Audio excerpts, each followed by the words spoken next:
आज वाली एपिसोड में दिखाया जाता है कि निम्रा को अब अपने हकूक की समझ आ चुकी है और निम्रा को पता चल चुका है कि ये सब लोग सिर्फ उसकी दौलत की वजह से उसके साथ हैं। और दूसरी जानिब फारिस भी निम्रा को बिल्कुल भी वैल्यू नहीं देता और दूसरी जानिब हारून उसे कितनी वैल्यू देता है। ये बात निम्रा को बहुत ज़्यादा परेशान करती है कि एक जानिब हारून है और दूसरी जानिब फारिस है जिसे उसकी बिल्कुल भी परवाह नहीं और हारून उसके लिए क्या कुछ नहीं कर सकता। लेकिन किस्मत के चक्कर है कि उसकी शादी हारून से होने की बजाय फारिस से हो जाती है। दूसरी जानिब फारिस अपनी दूसरी बीवी सना के साथ अय्याशियां कर रहा है निम्रा के पैसों पर और सना बस सारा दिन घूमने फिरने और शॉपिंग और ऐसी चीज़ों में ही दिलचस्पी लेती है। उसे घर बार या इन सब चीज़ों में कोई भी इंटरेस्ट नहीं है। दूसरी जानिब मुझे लगता है कि सना फारिस के साथ तब तक ही रहेगी जब तक उसके पास दौलत होगी और जब उसके पास निम्रा की दी गई दौलत खत्म हो जाएगी तो सना भी कहेगी कि गुड बाय, मैं जा रही हूँ। और ऐसा ही करेगी क्योंकि फारिस के साथ भी तो बुरा होना ही है क्योंकि फारिस ने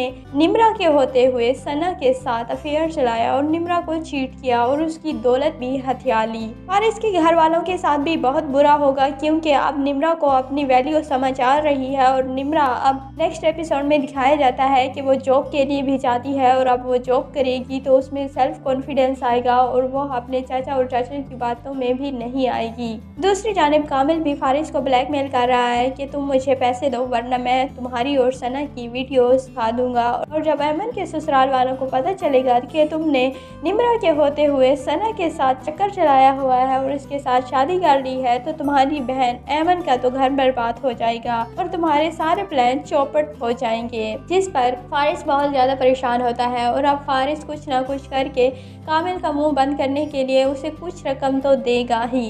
दूसरी जानिब हारून बहुत ज़्यादा तंग है ऐमन से क्योंकि ऐमन हर वक्त ही अपने हुक्म चलाती है और साजिशें करती रहती है और ऐसी औरतें बिल्कुल भी हारून को पसंद नहीं है। और दूसरी जानिब ऐमन ने घर की मुलाजमा पीनो को भी घर से निकाल दिया है क्योंकि वो चाहती है कि ये सारे काम हारून की फूफो और उसकी बेटी करें क्योंकि उसे लगता है कि हारून की फूफो और उनके बच्चे हमारा खाते हैं और उन्हें हमारी खिदमत करनी चाहिए। और अब ऐमन ने हारून की फूफो और उसके बच्चों को मुलाजिम बना दिया है और अब सारे घर के काम हारून की फूफो और उसकी बेटी करती है। लेकिन हारून को ये बात पता चल जाती है। हारून कहता है ऐमन को कि तुमने मेरी फूफो को नौकरानी बना दिया है और तुमने इसी वजह से ही घर के मुलाजमों को फारिग किया है। उस पर ऐमन कोई ना कोई झूठी कहानी तो सुनाएगी लेकिन हारून भी बहुत चालाक है, वो ऐमन की किसी भी बात में नहीं आएगा।